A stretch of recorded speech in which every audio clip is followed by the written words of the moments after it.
when you graph in Excel, it's actually quite a bit faster than doing it by hand, as you'd imagine. One of the ways you can think about it is there's a bunch of rows and columns, right? So you can think about the columns as having like A and B, could be X and Y, for when you're making a graph. So like we could call A period and B frequency for the purpose of this. And when you want to make a graph, they're actually really simple to make. You type in all the data you need to type in, and you highlight all the data points you want to graph. You're going to go up to Insert. This is kind of a newer version of Excel that you're seeing here. You're going to have an older version, so everything still exists, don't worry.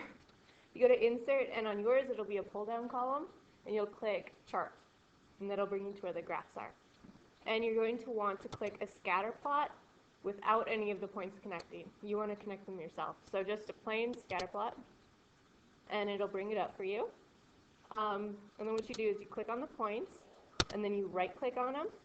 You go down to Add Trend Line, and then it'll let you choose what type of graph you think it is. I think mine's a linear graph because it looks straight to me. So on yours, right about here, they're going to have a tab saying Options. You're going to want to click it, and it'll say Display Equation on Chart. You're going to want to check that, hit Close, and it will give the equation for the graph you just made, so it does all the work for you. You're going to have to make 2 graphs today. They're pretty simple. For the second column, you have to type in a bunch of, 1 over frequency, the reciprocal of frequency in that column. So what you can do is hit the equal sign to do an equation. So I'll do 1 divided by my frequency, which is column B. And then you just click Enter, and it'll do the work for you. If you pull it down, it'll really do the work for you. Then you can just highlight your 2 new columns and make a new graph.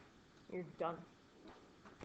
So it's pretty simple to graph in Excel. This would take you probably half an hour to make those 2 graphs, just normal plotting. So you can be done in like 30 seconds. So have at it.